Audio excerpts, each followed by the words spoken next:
당신은 늘 유다를 배신자로 알고 있었을 것입니다.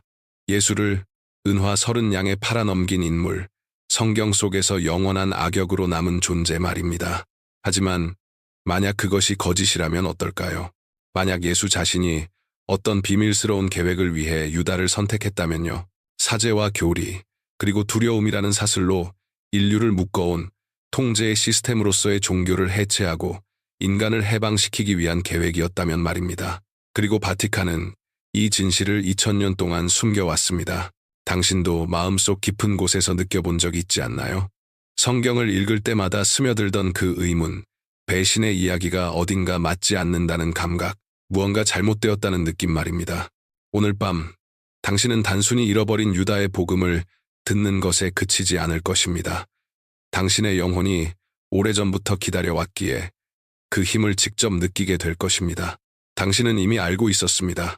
항상 알고 있었던 것입니다. 당신은 신앙을 떠올릴 때마다 공허함을 느껴왔을지도 모릅니다. 종교가 자유가 아니라 무거운 짐처럼 느껴질 때 그 감정은 상상이 아닙니다. 그것은 지워져 버린 무언가의 메아리입니다. 이 영상이 끝날 무렵 당신은 무엇이 제거되었는지를 알게 될 뿐만 아니라 그것을 다시 되찾게 될 것입니다. 왜 그것을 남겨둘 수 없었는지도 이해하게 될 것입니다. 이것은 고대의 역사가 아닙니다. 이것은 당신 자신의 기억입니다. 2000년 동안 유다의 복음은 이단으로 낙인 찍혀 묻히고 파괴되었습니다. 수십억의 사람들은 유다를 증오하도록 그를 악의 상징으로 보도록 교육받아 왔습니다. 하지만 거의 아무도 모르는 사실이 하나 있습니다. 당신이 받아들인 이야기는 편집되고 잘려나가고 권력에 굶주린 한 기관의 필요에 맞게 재구성되었다는 것입니다. 초기 교회는 예수의 가르침을 그대로 보존하지 않았습니다. 그것을 선별하고 관리했습니다. 어떤 복음을 읽게 할지, 어떤 복음은 영원히 보지 못하게 할지, 어떤 말은 안전한지, 어떤 말은 너무 혁명적이어서 살아남을 수 없는지를 결정했습니다. 유다의 복음도 예외는 아니었습니다. 당신이 배신이라고 믿어왔던 것은 배신이 아니었습니다. 그것은 신성한 사명이었습니다. 예수는 유다를 선택했습니다. 가장 강했기 때문입니다. 진실을 감당할 수 있는 유일한 존재였기 때문입니다. 거짓 신들, 데미우르고스, 인간을 왜소하게 만들고 억누르는 모든 체계를 무너뜨릴 계획을 짊어질 수 있는 사람이었기 때문입니다. 그리고 지난 2000년 동안 당신은 진짜 메시지가 아닌 그 그림자에 기도해 왔습니다. 문제는 이것이 실제로 일어났느냐가 아닙니다. 진짜 질문은 예수가 유다에게 무엇을 말했는지, 그리고 왜 그 말이 그들을 그토록 두렵게 만들었는가입니다. 이제 처음으로 돌아가 봅시다.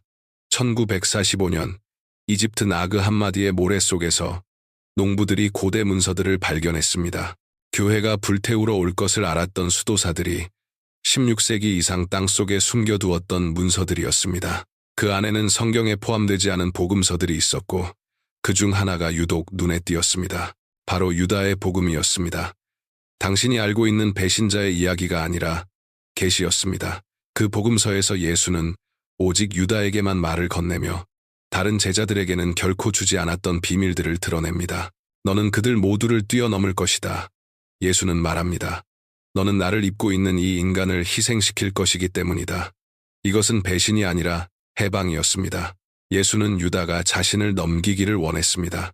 육체 세계의 환상을 산산이 깨뜨리고 참된 신은 성전이나 의식 속에 있지 않다는 것을 보여주기 위해서였습니다. 참된 신은 당신 안에 있습니다. 죽음이나 교리에 의해 더럽혀지지 않는 신성의 불꽃으로 말입니다. 그러나 교회는 그것을 허용할 수 없었습니다. 만약 유다가 영웅이었다는 사실을 알게 된다면 당신은 모든 것을 의심하게 될 것이기 때문입니다. 위계 질서, 성내전, 그리고 통제, 그 자체를 말입니다. 그래서 그들은 이 복음을 정죄하고 영지주의 이단이라 부르며 철저히 봉인했습니다. 잠시 멈춰보세요. 눈을 감아보세요. 종교가 늘 어딘가 낯설게 느껴졌던 그 내면의 부름, 그 속삭임이 느껴지나요? 그것이 바로 깨어나는 진실입니다. 유다의 복음은 단순한 글이 아닙니다. 그것은 하나의 지도입니다. 깨어남으로 향하는 지도입니다. 예수는 유다에게 우주에 대해 가르칩니다. 결함 있는 이 세상을 만들어낸 거짓 창조신에 대해, 두려움과 환상으로 지배하는 아르콘들에 대해, 그리고 모든 영혼 안에 내재한 저 너머의 참된 신에 대해 말합니다. 너희 왕국에 속한 모든 세대는 사라질 것이다. 예수는 말합니다. 오래된 체계는 무너지고 종교적 제국들은 유다의 행위를 통해 붕괴될 것입니다. 인류는 빛을 보게 되고 마침내 자유로워질 것입니다. 이제 초기 교회가 느꼈을 공포를 상상해 보세요. 기독교가 로마의 국교가 되고 콘스탄티누스의 도구가 되었을 때 그들에게 필요한 것은 자유가 아니었습니다. 구조와 위계, 주교와 규칙이 필요했지. 당신이 그들 없이도 신성한 존재라는 사상은 결코 허용될 수 없었습니다. 그래서 그들은 편집했고 불태웠고 유다를 악마로 다시 써내려갔습니다. 그리고 지난 2000년 동안 당신은 그 그림자 속에서 살아왔습니다. 그러나 이제 빛이 돌아옵니다. 내가 말하고 있기 때문이 아니라 당신의 영혼이 기억하고 있기 때문입니다. 신앙이 공허하게 느껴질 때마다, 기도가 아무 대답 없이 메아리 칠 때마다 당신은 그 부재를 느껴왔습니다. 그것이 바로 계획이 작동하고 있다는 증거였고 비밀이 서서히 펼쳐지고 있다는 신호였습니다. 그리고 오늘 당신은 그 안으로 들어서고 있습니다. 하지만 여기에는 또 하나의 신비가 있습니다. 복음이 묻혔음에도 불구하고 그것은 죽지 않았습니다. 죽을 수 없었기 때문입니다. 그 가르침은 잉크에 있지 않았고 영링에 있었기 때문입니다. 동굴과 사막, 불꽃이 살아있던 장소에서 스승에서 구도자로 이어지는 살아있는 전승 속에 존재했습니다. 제도권에서 도망친 초기 그리스도인들, 영지주의자들은 그 진실을 알고 있었고 그것을 지켜냈습니다. 유다는 악이 아닙니다. 그는 깨달은 자입니다. 이해한 자였습니다. 다른 인류는 죽음의 지배를 받게 될 것이다. 예수는 말합니다. 그러나 너는 아니다, 유다. 너는 더 멀리 본다.